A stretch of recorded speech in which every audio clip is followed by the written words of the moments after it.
الحمد لله رب العالمين والصلاة والسلام على رسوله محمد وآله وأصحابه أجمعين. أما بعد، فأعوذ بالله من الشيطان الرجيم. اهدنا الصراط المستقيم صراط الذين أنعمت عليهم غير المغضوب عليهم ولا الضالين آمين. سورہ فاتحہ میں اللہ کی حمد، ثنا، کبریائی، عظمت، بڑائی بیان کرنے کے بعد اللہ تعالیٰ کی بزرگی، مجید اور تمجید کا اقرار کرنے کے بعد انسان اللہ تعالیٰ سے ہدایت کی بھیک مانگتا ہے. اہدنا الصراط المستقیم. سب سے قیمتی چیز ہدایت کی دولت ہے. دنیا کی جتنی یہ نعمتیں ہیں، اگر یہ مل جائیں انسان کو، برادری کا جتھا، بیٹوں کی فوج، دولت کی ریل پیل، سونے چاندی کے ڈھیر، کرو فر، سج دھر، مزارت، مشار، سب مل جائے، گارنٹی نہیں کہ مولا راضی ہے. لیکن اگر ہدایت، ایمان نصیب ہو جائے، قرآن حدیث پر چلنے کی توفیق مل جائے، قبر کے اندھیروں کو روشن کرنے کی فکر لگ جائے، قیامت کے دن جب اللہ حساب کے کولو گھانے میں لوگوں کو نچوڑے گا اور لوگ پسینے میں شرابور ہوں گے، جوانی مال کمانے خرچ کرنے کا حساب دینا ہوگا، اس وقت جو ہدایت والے کو ہیرو موتیوں جوہرات سے جڑی ہوئی کرسی ملے گی جس پر مہمان خصوصی بن کے بیٹھے گا، تو انسان کے لیے یہ چیز جو ہے سب سے زیادہ اہم ہے کہ اس کو تلاش کرے. قرآن مجید کے بعد صحیح ترین کتاب بخاری شریف، اس کے اندر حدیث موجود ہے. مسلمانوں کے نامور سپہ سالار اور سب سے پہلے بحری بیڑا بنانے والے جناب امیر المومنین معاویہ رضی اللہ تعالیٰ عنہ بیان کرتے ہیں کہ جناب محمد الرسول اللہ صلی اللہ علیہ وسلم نے ارشاد فرمایا، من یرد اللہ بہ خیرا یفقہہ فی الدین. جس آدمی کے ساتھ اللہ بھلائی، بہتری کا، اچھائی کا ارادہ فرماتے ہیں، اس کو اپنے دین کی سمجھ دے دیتے ہیں.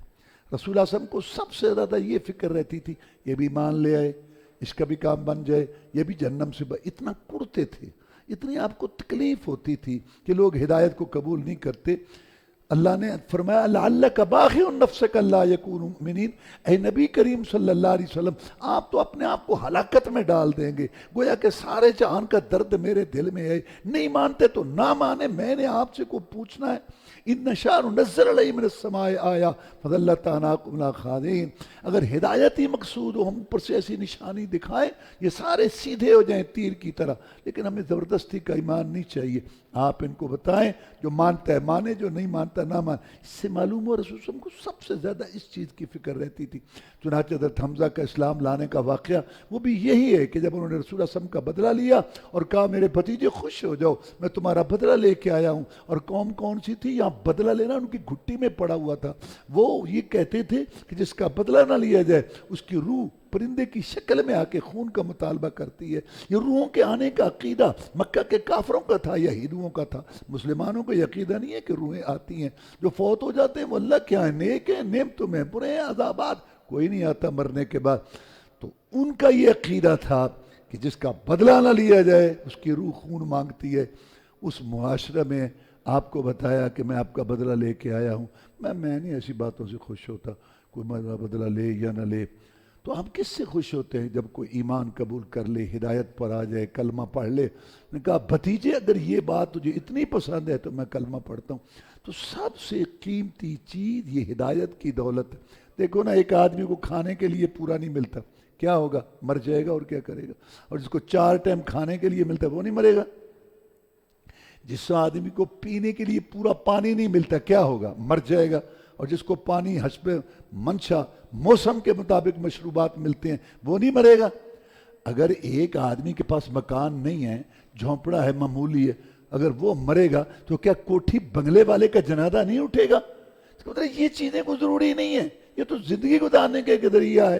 زندگی 2 دن کی ہو یا کہ 100 سال گزر جائے گی، کندھے پہ کملی ہو یا کہ شال گزر جائے گی. اگر امیروں کی با اقبال گزر جائے گی تو غریبوں کی بھی بہرحال گزر. مسئلہ یہ نہیں ہے، مسئلہ یہ کہ مرنے کے بعد کیا ہوگا.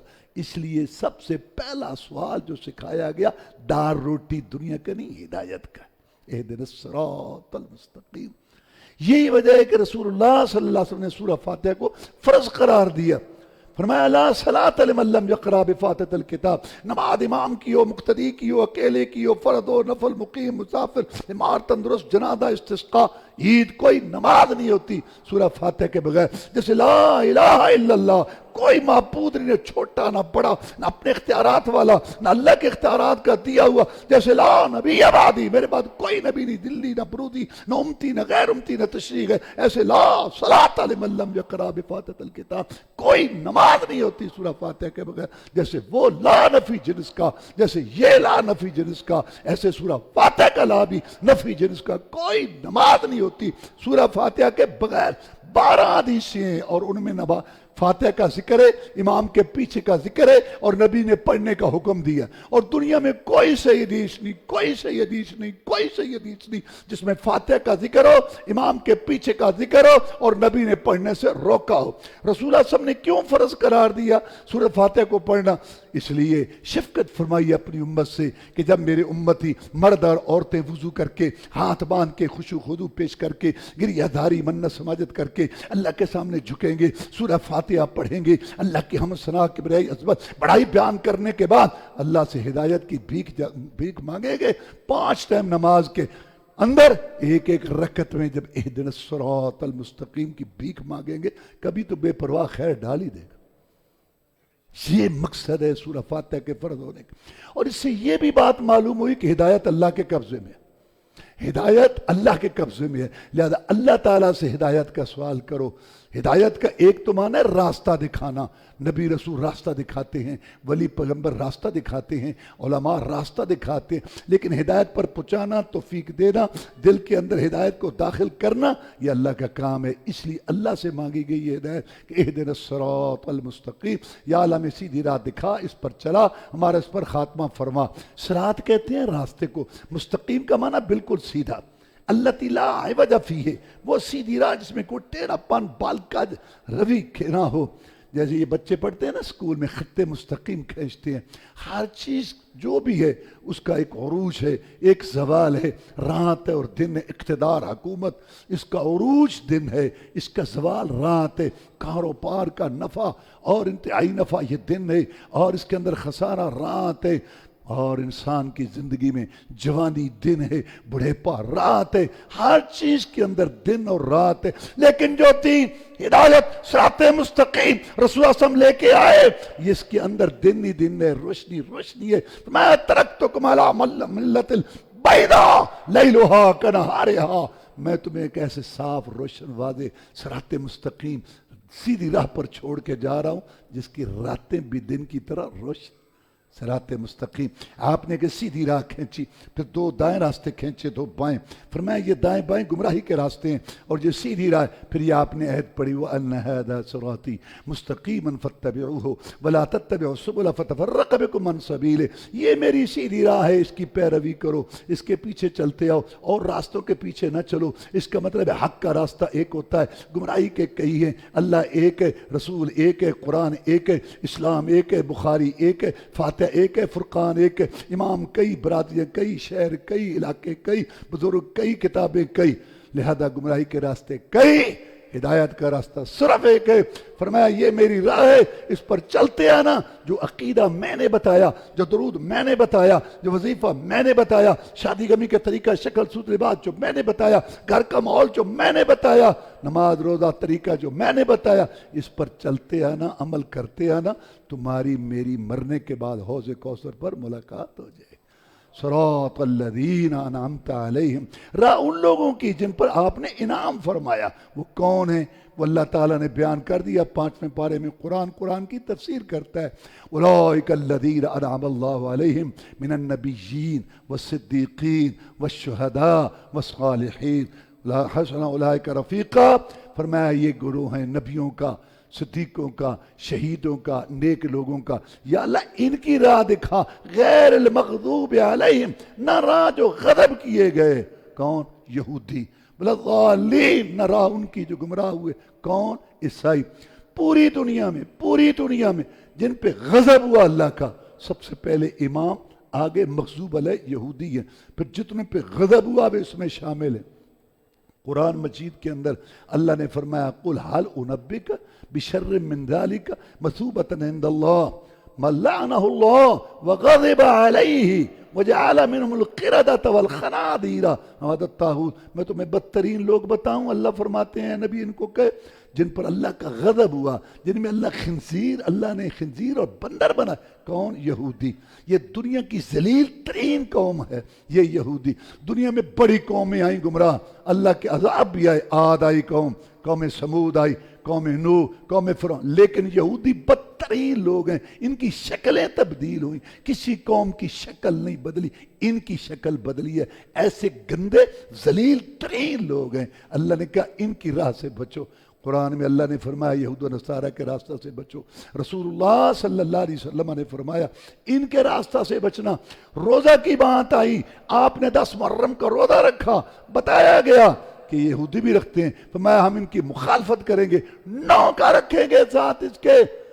نبی کو تو روزہ میں عبادت میں مشابہت جو ہے برداشت نہیں تھی. ان ذلیل ترین خنزیروں کی اولاد اور یہ بندروں کی اولاد یہودی.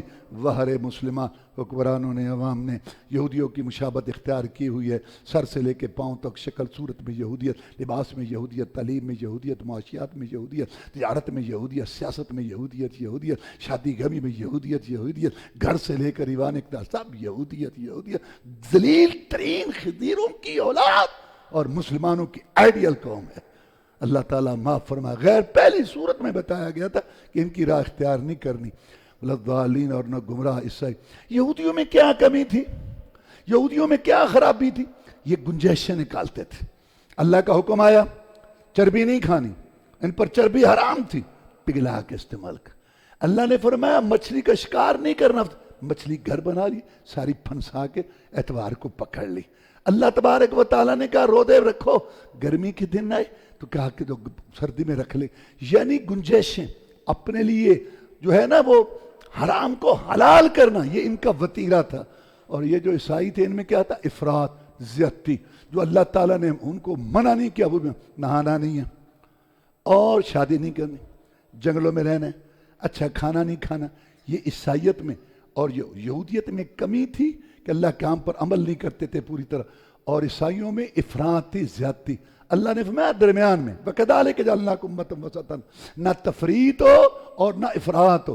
جن چیزوں کا اللہ نے حکم دیا ان پر کرو، اور جو چیزیں اللہ نے حرام نہیں کی ہیں ان کو حرام نہ کرو. قُلْ مَنْ حَرَّمَ زِينَةَ اللَّهِ الَّتِي أَخْرَجَ لِعِبَادِهِ وَالطَّيِّبَاتِ مِنَ الرِّزْقِ. اللہ تعالیٰ فرماتے ہیں کس نے حرام کی ہیں یہ زینت جو میں نے اپنے بندوں کے لیے بنائی. رسول اللہ فرمایا میری امت یہود و نصارہ کے نقش قدم پر چلے گی. حذو النعل بالنعل، جیسے ایک پاؤں کا جوتا دوسرے پاؤں کے جوتے کے برابر ایسے چلے گی. میری امت بھی یہود و نصارہ کے نقش قدم پر ایسے چلے گی. شبرن بشبرن، ایک بالش کے برابر چلے گی. اب دیکھ لو اس امت کے علماء سو، پیٹ پرست علماء، دنیا دار علماء، دنیا کا مال نذرانے اکٹھے کرنے والے علماء، دنیا کے دلدادہ فتوے دے رہے ہیں، پیسے لے کے حلال کر رہے ہیں بے پردگی کو، حلال کر رہے ہیں انشورنس، حلال کر رہے ہیں سود کو. ہاں کوئی بات نہیں انشورنس کو حلال کر رہے ہیں، تصویر کو حلال کر رہے ہیں.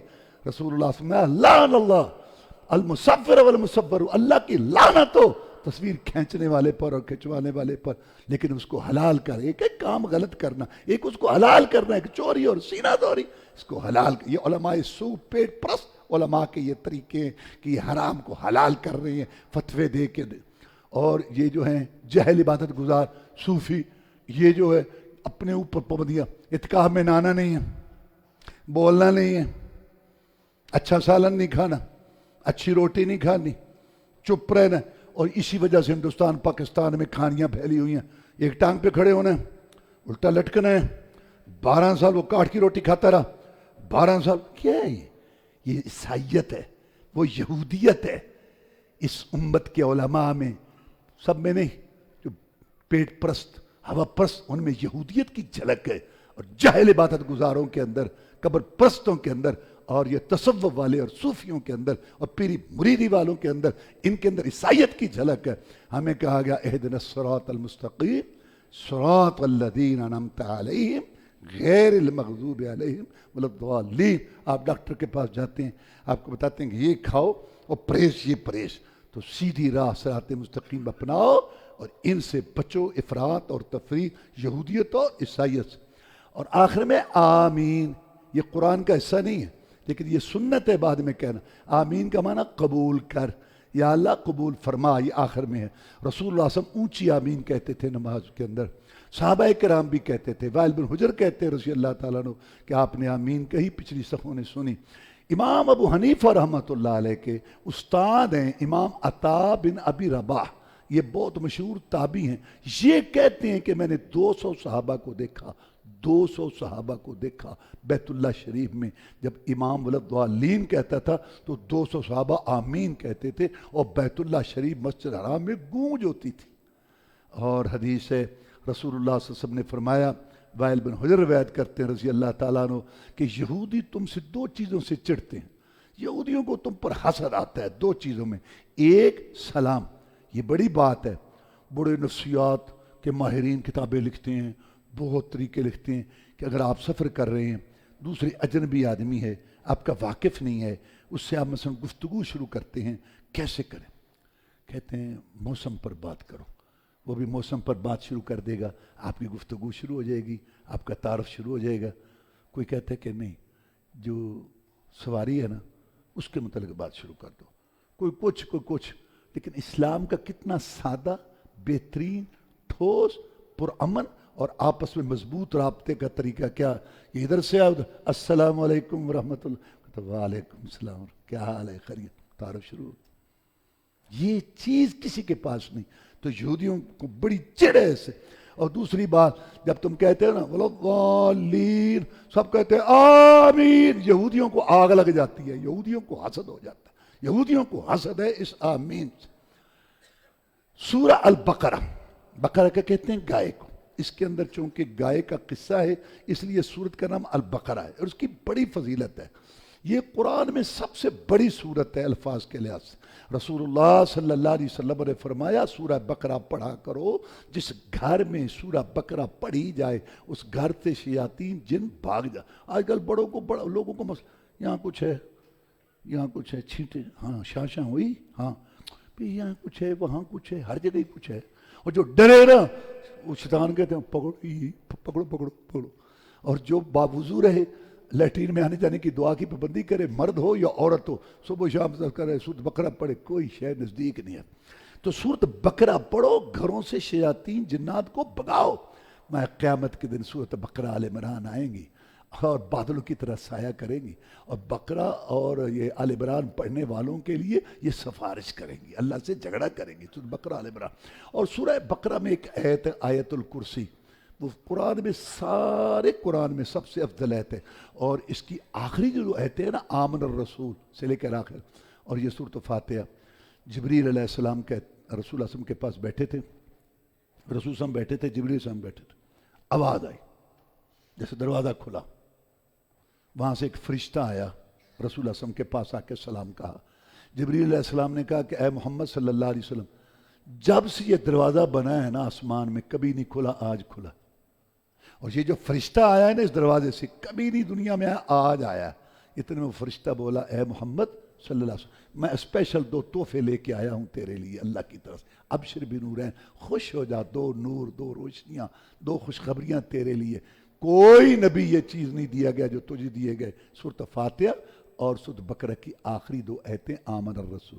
سورت شروع ہوتی ہے الف لام میم، ان کو کہتے ہیں حروف مقطعات. ان کا معنی اللہ جانتے ہیں. عبداللہ بن عباس کہتے ہیں رضی اللہ تعالیٰ عنہ کہ اس میں اللہ تعالیٰ نے چیلنج دیا ہے قرآن کے مخالفین کو جو کہتے ہیں نا کہ محمد خود بناتا ہے صلی اللہ علیہ وسلم. الف با تا سا جیم ہا خا دال زال، یہ تم پڑھتے ہو، یہ گھوڑے کا میدان. اگر کوئی انسان بنا سکتا ہے تو تم سارے اکٹھے ہو کے عرب اربا خطبا فصحا بلغا لاؤ ایک صورت بنا کے. اور اگر تم سارے اکٹھے ہو کے نہیں بنا سکتے، اکیلا محمد کیسے بنا لیتا ہے صلی اللہ علیہ وسلم. اس لیے جہاں بھی حروف مقطعات ہیں نا، آگے قرآن کا تذکرہ، الف لام میم ذالک الکتاب، یاسین والقرآن الحکیم، قاف والقرآن المجید، صاد والقرآن. جہاں بھی حروف مقطعات ہے آگے قرآن ہے. تو یہ چیلنج ہے. سورہ بقرہ کے شروع میں 3 گروہوں کا ذکر ہے. پہلے مومنوں کا، ان کی 5 صفات بیان کی گئی ہے. بن دیکھے ایمان لاتے ہیں، اللہ نہیں دیکھا، جنت نہیں دیکھی جنت، لیکن مانتے ہیں، نماز قائم کرتے ہیں، زکوٰۃ ادا کرتے ہیں، قرآن اور پہلی کتابوں پہ ایمان رکھتے ہیں اور آخرت کو مانتے ہیں۔ یہی ہدایت والے ان کے لیڈر تھے ابوبکر صدیق رضی اللہ عنہ۔ کچھ بھی ہو جائے میں محمد کے ساتھ کھڑا ہوں، بازو کھڑا کر کے پورے عرب کو للکار کے محمد کا ساتھ دیا صلی اللہ علیہ وسلم، چاہے معراج کا موقع تھا، چاہے ہجرت کا موقع تھا، چاہے جہاد کا موقع تھا۔ اور دوسرا گروہ ہے کافروں کا، جنہوں نے کہا کچھ بھی ہو جائے ہم نہیں مانتے، تو سچا ہے نا؟ ہاں ہوگا، ہم نہیں مان، کل تک تو ہماری بکریاں چراتا، ہم تیرے پیچھے چلیں کیوں؟ ہم باپ دادا کا عقیدہ نہیں چھوڑ سکتے۔ کعبے کا غلاف پکڑ کے بھی کہا کہ اے اللہ اگر یہ سچ ہے جو محمد پیش کر رہا ہے صلی اللہ علیہ وسلم، ہم پر پتھروں کی بارش کر دے ہمیں آکر۔ ان کا لیڈر تھا ابو جہل۔ تیسرا گروہ آگے منافقوں کا، اوپر سے جو ہے وہ کلمہ، اندر ان کے کفر، ان کی بری عادتیں اللہ نے بچائیں۔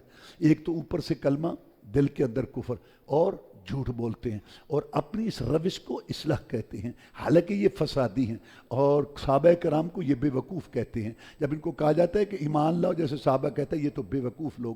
اللہ نے کہا الا انہم صفا ولکن لا یعلم، جو صحابہ کو بے وقوف کہتے ہیں میں اللہ اس کو بے وقوف کہتا ہوں۔ کسی کو تو بے وقوف کہے، کسی کو میں، لیکن سب سے بڑا احمق بے وقوف ہے جس کو اللہ کہے، اور وہ کون ہے؟ جو صحابہ کرام کو بے وقوف کہتے ہیں۔ اللہ نے منافقوں کی نشانیاں بیان کی، رسول اللہ صلی اللہ علیہ وسلم نے 4 نشانیاں بتائی ہیں منافق کی: جھوٹ بولنا، وعدہ خلافی، امانت میں خیانت، اور گالی بکنا۔ جس میں یہ 4 باتیں پکا منافق ہے۔ اپنا خاندان دیکھو، برادری دیکھو، علاقہ دیکھو، محلہ دیکھو، مارکیٹ بازار، سارے منافق ہی منافق منافق۔ جھوٹ بولنا، وعدہ خلافی، امانت میں خیانت، گالی بکنا، یا پورا منافق یا 3 سے آدھا، ایک تو وٹتے پہ ہے۔ اللہ تعالیٰ ہمارے حال پر رحم فرمائے۔ اس کے بعد اللہ نے توحید کی دعوت دی پوری دنیا کو۔ یا ایھا الناس اعبدوا، یہ پہلا حکم ہے، پہلا آرڈر ہے۔ گروہوں کا ذکر ہوا، دنیا ساری 3 گروہوں میں تقسیم ہے، مومن، کافر، درمیان میں۔ پھر ان کو حکم دیا یا ایھا الناس اعبدوا ربکم الذی خلقکم، اے لوگو عبادت کرو اپنے رب کی جس نے تمہیں پیدا کیا، والذین من قبلکم، تمہارے باپ دادے پردادے کو بنایا تاکہ تم جہنم کی آگ سے بچو، جس نے تمہاری زمین کو فرش، آسمان کو چھت بنایا، اور جس نے تمہارے لیے پانی اتارا اور پھر اس سے جو ہے یہ پھل نکالے اور انگوریاں، جس اللہ تعالیٰ نے بارش دی، جو خالق ہے، مالک ہے، رازق ہے، اسی کی عبادت کرو۔ عبداللہ بن مسعود کہتے ہیں رضی اللہ تعالیٰ عنہ کہ رسول اللہ صلی اللہ علیہ وسلم سے پوچھا گیا سب سے بڑا گناہ کیا ہے؟ ما ای ذنب اکبر عند اللہ، جناب سب سے بڑا گناہ کیا ہے؟ ان تجعل للہ ندا وهو خلقک، اللہ تو اکیلے نے تجھے پیدا کیا، دیکھنے والا، سننے والا بنایا، قد کاٹ بنایا، تیری سیٹنگ بنائی، اور جو تم جھکے تو کسی اور کے آگے، مانگے تو کسی اور سے مانگے، نظر نیاز چڑھاوا دے تو کسی اور کے لیے۔ سب سے بڑا گناہ، پاپ، جرم یہ ہے۔ اور اس کے بعد رسالت کی دعوت دی کہ وَإِن كُنتُمْ فِي رَيْبٍ مِّمَّا نَزَّلْنَا عَلَىٰ عَبْدِنَا فَأْتُوا بِسُورَةٍ مِّن مِّثْلِهِ وَادْعُوا شُهَدَاءَكُم مِّن دُونِ اللَّهِ إِن كُنتُمْ صَادِقِينَ۔ اگر تم سمجھتے ہو کہ محمد پر جو قرآن جو اترتا ہے یہ اللہ کی طرف سے نہیں ہے تو پھر تم ایک صورت بنا لو۔ اس کے بعد اللہ تعالیٰ نے جنت کا ذکر کیا کہ اس کے اندر نہریں چلتی ہیں بہترین، اور اس کے اندر کھانے ملیں گے۔ جب ایک کھانا کھا کے فارغ ہوں گے تو کہیں گے یہ تو پہلے بھی ملا تھا۔ بھئی نہیں، رنگ وہ ہے، نام وہ ہے، ذائقہ اور۔ دیکھو اگر آپ نے آم کھائے ہوں، کوئی قسم کے آم، تو آپ کو ایک آم دیا جائے، بڑا بہترین آم، ایسا آم کبھی آپ نے کھایا ہی نہ ہو، ہیں، تو آپ کہیں گے کہ کیا بات ہے، یہ آم ہے، آم ایسا ہوتا ہے۔ اور اگر آپ کو ایسا پھل دیا جائے جو کبھی آپ نے پہلے دیکھا ہی نہیں، وہ جتنا بھی اچھا ہو، تو آپ کہیں گے یہ ایسا ہی ہوتا ہوگا، میں نے تو دیکھا ہی نہیں۔ اس لیے جنت کے اندر پھل، نام دنیا والے، رنگ دنیا والے، لیکن ذائقہ وہ جو کبھی کسی نے چکھا ہی۔ یہ چیزیں وہاں ملیں گی، اور پھر حوریں ہوں گی پاک صفا۔ یہ جو یہ ماہانہ پیریڈ ہے، اور یہ تھوک وغیرہ اور یہ بولو برا، سب اس سے پاک، صاف شفاف، ایسی حوریں ملیں گی کھانے کے بعد وہاں جو ہے جنت کے اندر۔ رسول اللہ صلی اللہ علیہ وسلم نے فرمایا جو اللہ نے جنت بنائی اس کے اندر جو نعمتیں ہیں، اس میں جو حور کا لباس ہے، اس کا ایک دوپٹہ ہے، میں اس دوپٹے کی قیمت پوری دنیا کا سونا چاندی ہیرے موتی جواہرات اس دوپٹے کی قیمت نہیں۔ مرتے ہیں گند پر، ادھر جاؤ، ادھر جو ہے نا وہ کوشش کرو۔ اور پھر رسول اللہ صلی اللہ علیہ وسلم نے فرمایا اگر وہ حور جھانک دے، اس کے حسن کی وجہ سے زمین سے لے کر آسمان تک سب روشنی ہو جائے، اور خوشبو اتنی پھیل جائے کہ پورے کے پورے اس میں خوشبو پھیل جائے، اللہ تعالیٰ نے یہ بایا کہ ادھر تم چلو۔ ایک حکایت لکھی ہوئی ہے کہ ایک اللہ کا نیک بندہ تھا، تو اس سے ایک بڑا مالدار مذاق کرنے لگا۔ لونڈیاں بکتی تھیں تو بڑی خوبصورت لونڈی، بڑا چرچا تھا اس کا کہ یہ لونڈی بڑی خوبصورت ہے، کون خریدے گا؟ تو اس نے جناب بڑا پیسہ لگا کے لاکھوں دینار تو وہ خریدی، بڑا فخر، بڑا غرور کہ یہ کوئی نہیں خرید سکا تو میں نے. تو ایک اللہ کا بندہ جا رہا تھا تو اس کو کہتا ہے یہ خریدنی ہے. وہ چپ کر کے جا رہا تھا. مذاق کیا نا بھی اس کے پاس تو پیسے ہی نہیں، اور یہ خریدے گا. وہ چپ رہا. پھر اس کو ہلا کے کہتا ہے خرید سکتا ہے. مذاق اڑا رہا تھا نا. کھڑا ہو گیا وہ، کہتا ہاں خریدتا ہوں. کہتا لگا اس کی قیمت. کہتا 4 آنے. کہتا اس کی 4 آنے قیمت ہے؟ پوری دنیا میں اس کو خرید نہیں سکا، میں نے خریدا اس کی 4. کہتا یہ بھی میں نے زیادہ لگائی ہے. کہتا ہے اس کے اندر تو ایسا گند ہے، ایسی چیزیں ہیں، اس کے اندر خرابیاں ہیں، اس پہ ایسے وقت آتے ہیں، اس کو دیکھنے کا دل نہیں چاہتا.